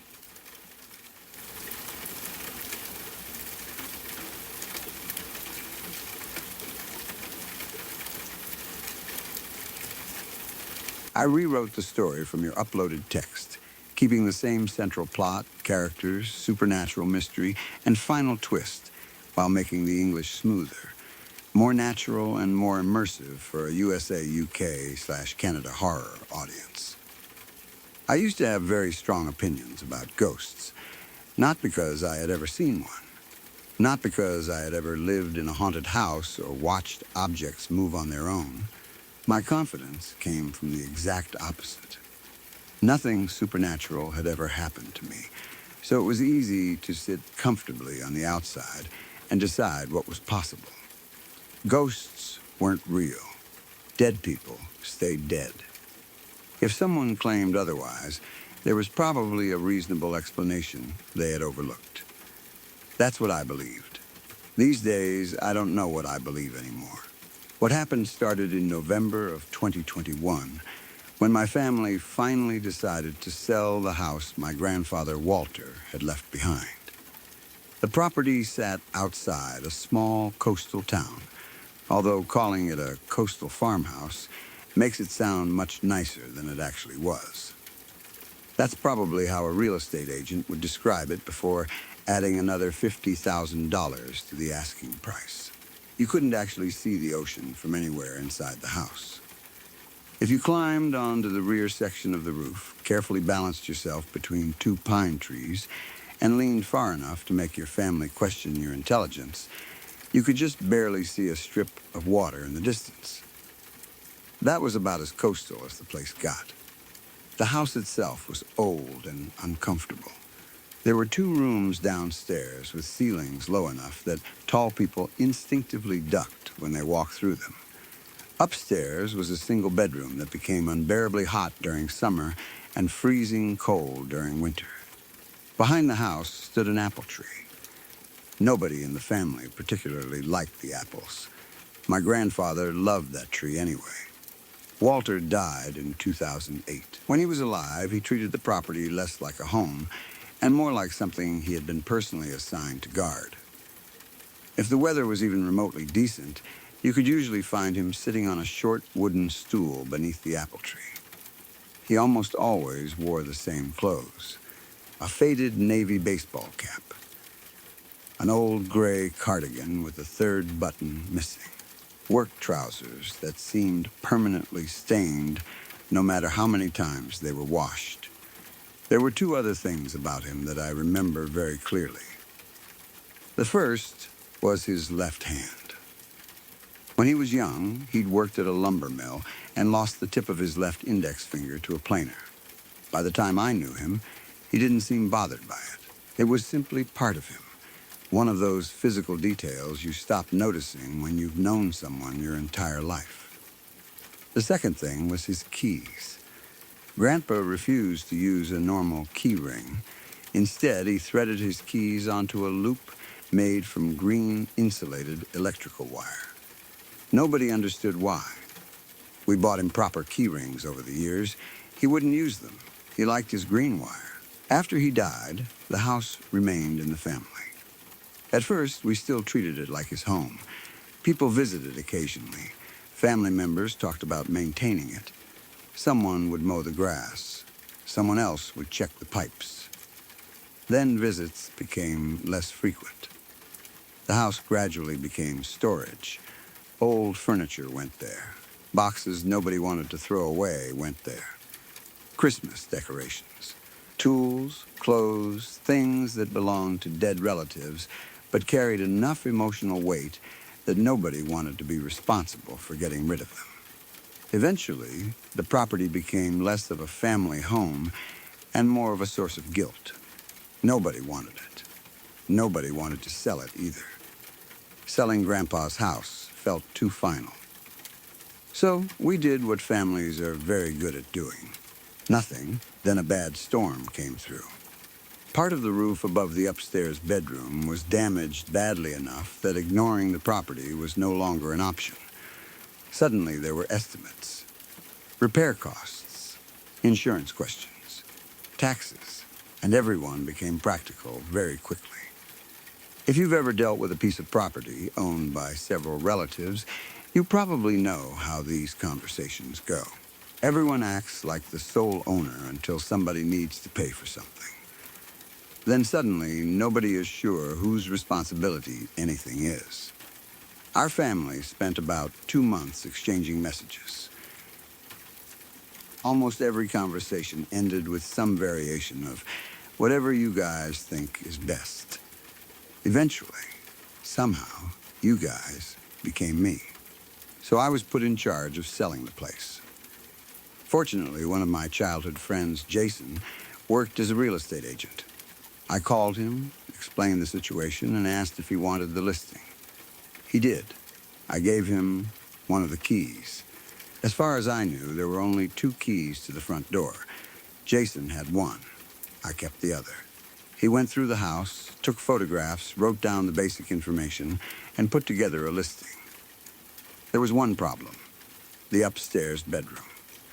Its door had been stuck for years. The key still fit the lock. It would even turn, but the latch refused to pull back. We had tried oil. Screwdrivers, shoulders, swearing, nothing worked. We considered forcing it open before putting the house on the market, but that would have meant damaging an already damaged house. Jason said it wasn't worth it. Anyone buying the property would probably renovate the place anyway. So the upstairs bedroom wasn't included in the listing photographs. Jason described the property as being in need of selective updating. I remember laughing when I read that.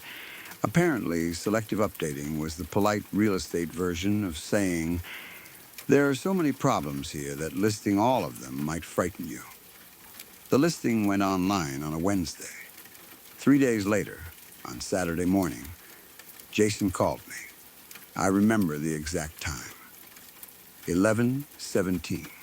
That detail became important to me later because I checked the screenshot of the call more than once, almost as though confirming the time could somehow make everything else easier to understand. I answered half asleep. Jason didn't even say hello properly. If you guys already sold the place, I'll take the listing down. I sat up. What place? There was a pause. Your grandfather's house. What are you talking about? The family you showed it to yesterday. They called me this morning. They want to bring earnest money on Monday. For several seconds, I genuinely didn't understand what he was saying. I didn't show anyone the house. Now, Jason went quiet. Then he laughed.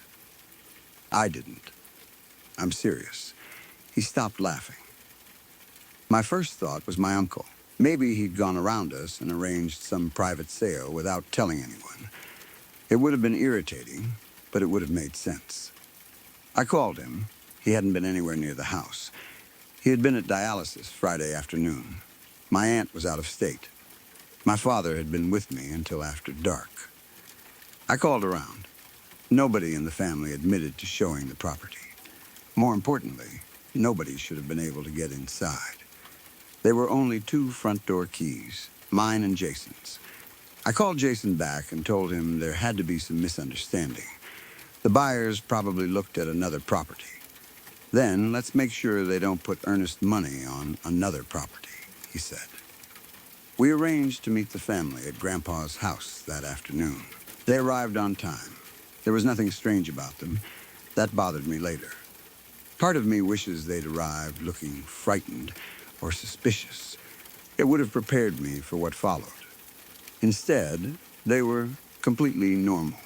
A husband and wife, probably in their early 40s, and their daughter, who looked about 6 or 7. They were moving into the area from another state.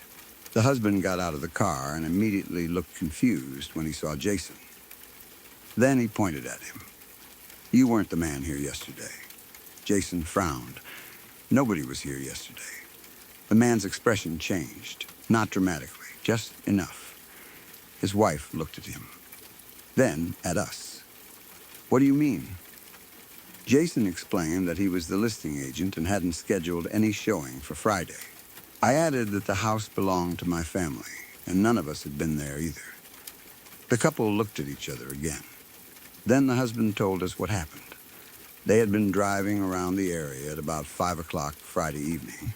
They weren't expecting a formal showing. They simply wanted to see the property from the road and get an idea of the neighborhood before contacting the agent. When they arrived, they saw an elderly man sitting in the backyard beneath the apple tree. They assumed he owned the house. They walked over and asked whether this was the property for sale. According to them, the old man smiled, waved them toward him, and said, "Come on." "We've been expecting you." That sentence bothered me. Not immediately. At the time, I was still desperately searching for a normal explanation. Maybe a neighbor had been there. Maybe some distant relative had heard about the sale. Maybe someone was playing a strange joke. The husband continued. The old man had shown them around for about half an hour. Not just outside. Inside, he gave them a complete tour. He also told them about the problems. That was when things became harder to explain. The old man showed them 3 loose black and white tiles beneath the kitchen window.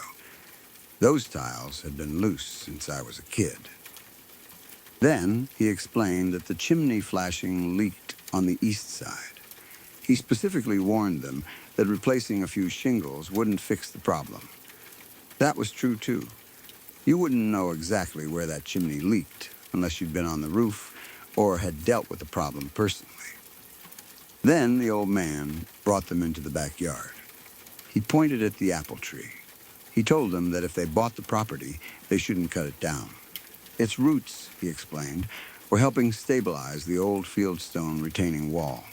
I stared at the husband.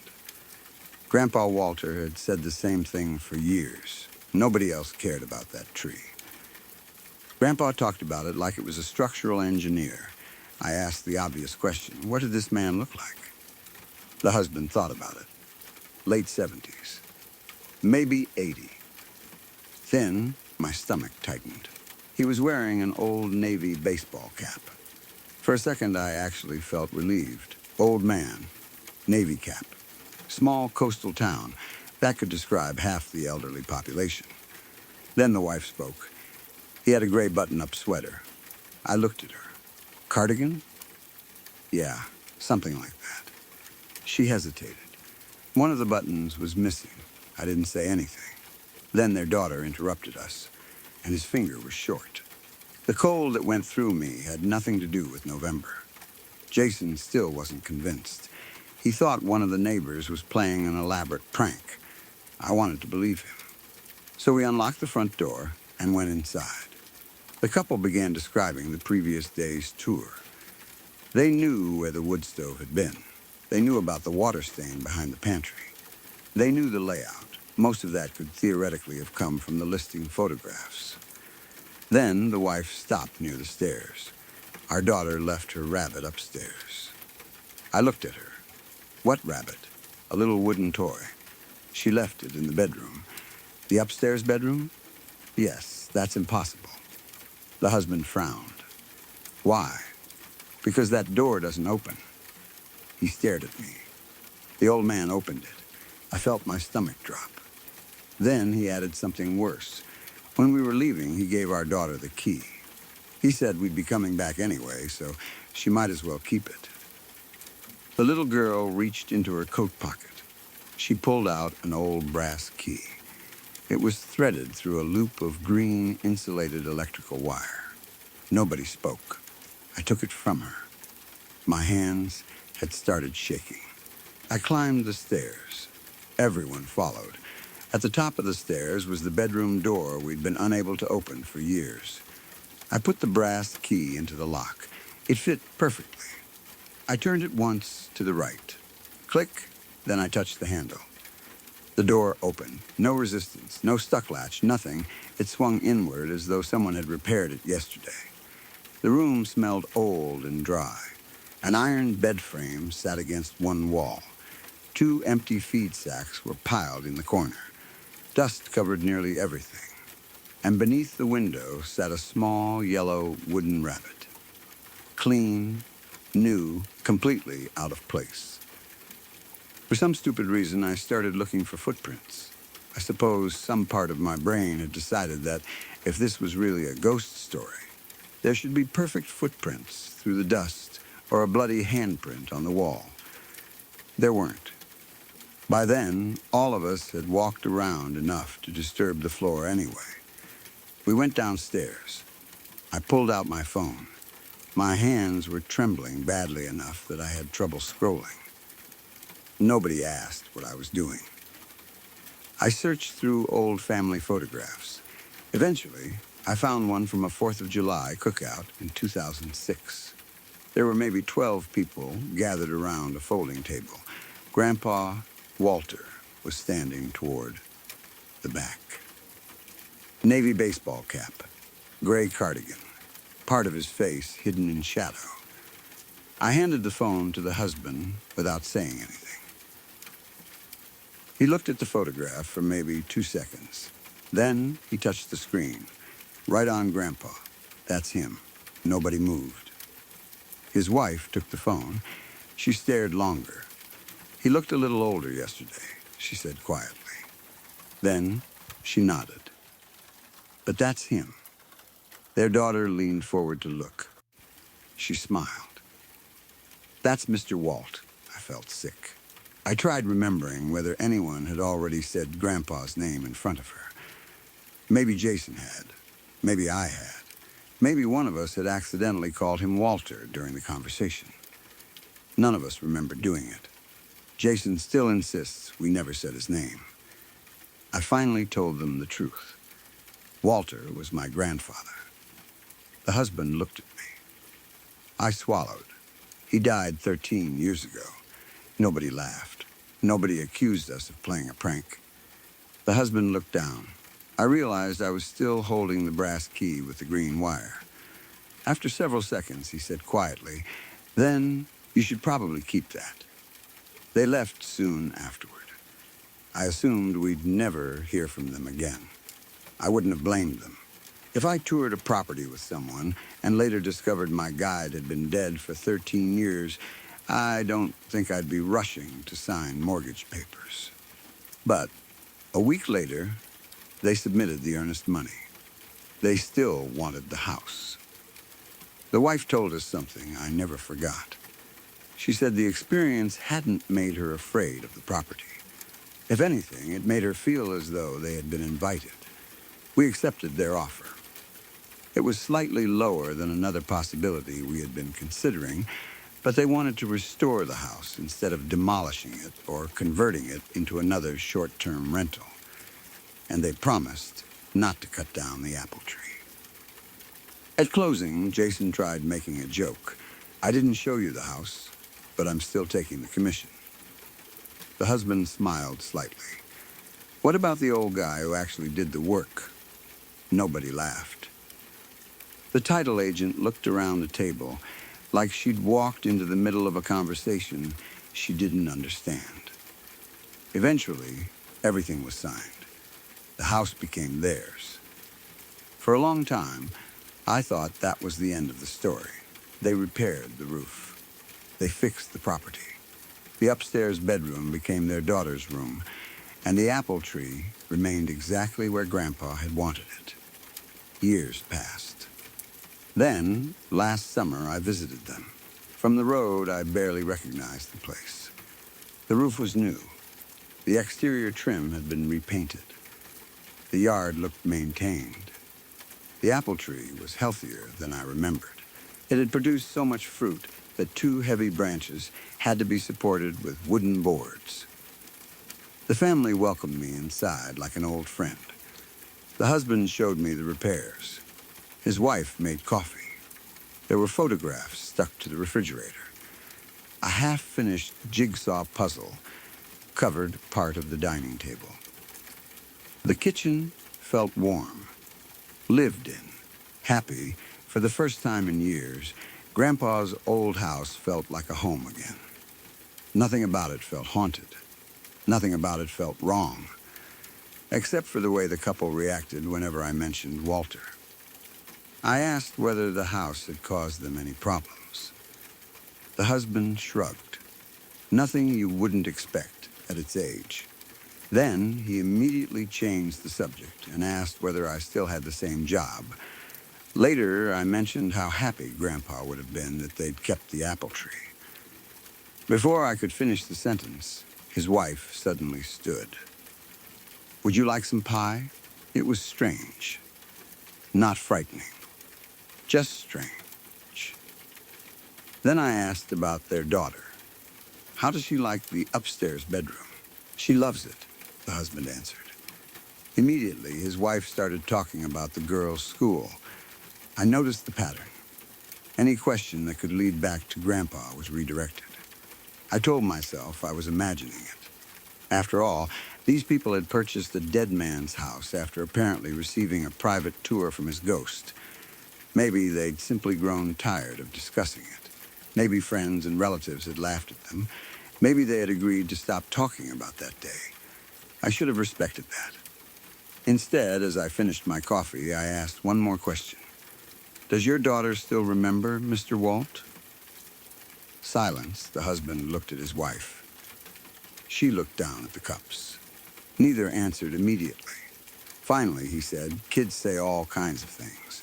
His wife stood and gathered the cups. "Do you want to see the retaining wall before you leave?" There it was again. Another subject change. I agreed. We went outside. Their daughter was sitting beneath the apple tree. She was older now, obviously taller.